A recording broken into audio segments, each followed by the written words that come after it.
very controversial ngayon si Direk Joel, di ba? Ilang beses yung nakatrabaho siya. May sinabi siya to that effect na yung exploitation at saka may nangyayari sa showbiz na ganyan, mga sexual abuse is mahal panukopong-kopong. Ano masasabi mo? Na ever since nung pangyayari. Kaya lang, minsan, walang pumulpiyak o walang... Actually, very controversial yan. Oh my God. Tinanong din ako kanina about that. And nasaktan ako kasi we love this industry. Tayong lahat. And ang sakit na may mga ganong klaseng abuses. And in a way, yeah, may truth dun sa sinabi ni Direk na yes, it's becoming normalized. And ang sakit-sakit na normalized siya. So, hindi dapat. And sana ngayon na meron ng voice yung mga tao na mag-speak out. Sana magamit siya sa tama. Hindi sa may masira lang na tao. Kasi meron din tayong instances na para sa manira lang. So, if you really want to prosecute a person, na totoo talaga, yung patotohanan talaga yung mga sinabi mong paratang is really, you really have to, kung kaya mong dalhin sa korte, sige. Katulad ng ginawa ni Mon Confiado recently, diba? Yung merong sumira ng pangalan niya, and pinatunayan niyang hindi totoo yun, and he used the court to do it. Pero, yun nga, in terms of abuse, very sensitive siya, kasi meron tayong tinatawag na victim's mindset. Ang victim's mindset kasi minsan na-instill sa atin pag biktima ka na walang hustisya na darating sa'yo, walang makikinig sa'yo, you're just trash. May ganong mindset kasi na nai-instill. That's the reason why kaya walang pumipig. Kasi ang hirap ilaban ng ganyan. Kaya masakit. Masakit talaga. Sana sa mga naabuso magkaroon ng hustisya at sa mga nang-abuso sana ay mabigyan ng pananagutan. Super wala ka bang untoward experience ng ganyan since tinagal-tagal mo sa industriya? Sadly meron. Sadly meron. And I'm sure a lot of people in the industry also experience in some shape or form a kind of abuse na hindi nila nagustuhan. So yun. And do you feel na you are more or less a party na halimbawa na nahimik ka?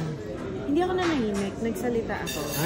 Nagsalita ako, but hindi in a loud manner. Hindi ako nag-press, nag-whatever. Kinausap ko yung mga mismong kasama ko sa production about it.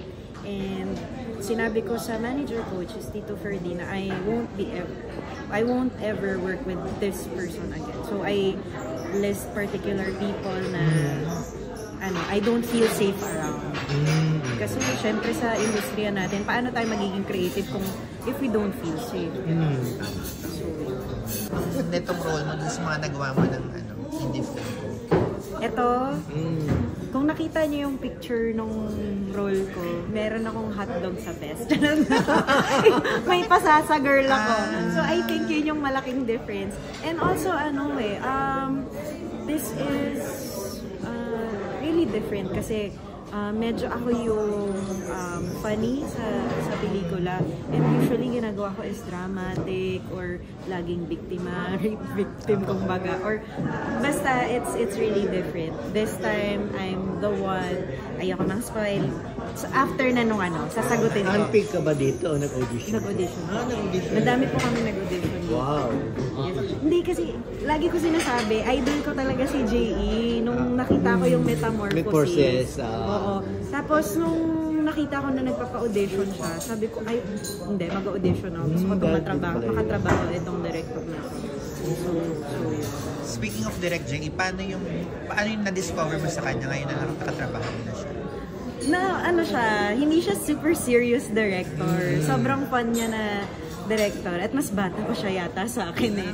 Pero yun, sobrang collaborative na tao and ang dami niyang ideas na sobrang sarap pakinggan.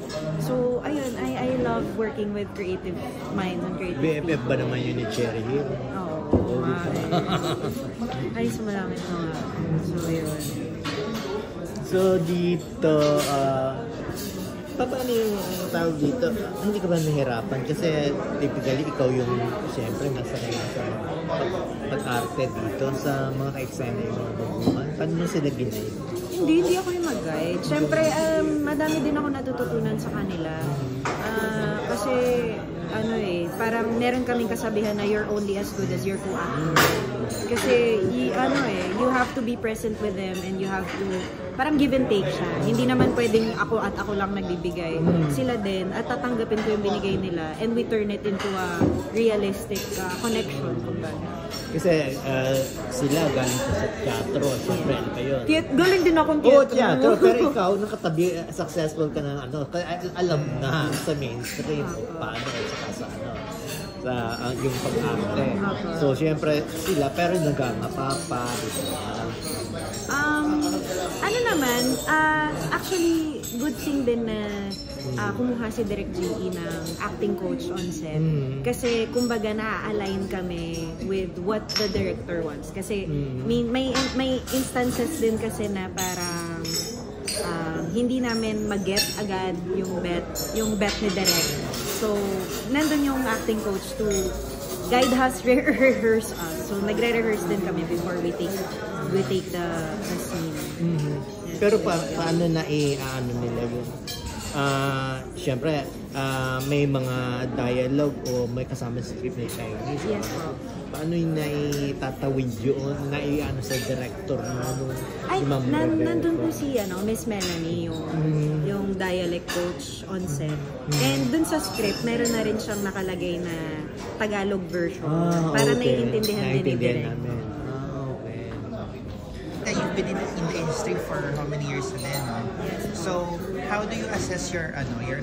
Parang, are you contented or meron kang gusto na gawin? Definitely, marami pa akong gustong gawin. Kaya ako nananatili sa industriyang ito.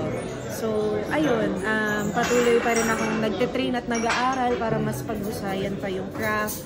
And at the same time, audition lang na audition. Yun talaga eh. Kasi, malay natin, di ba? Pero ikaw ba, nababagalan ka sa tatakbo ng karir mo? Kasi syempre, you're such a talented actress. Kasi, yung iba, di ba, ang daling tumikat, ang daling di ba, magkaroon ng break.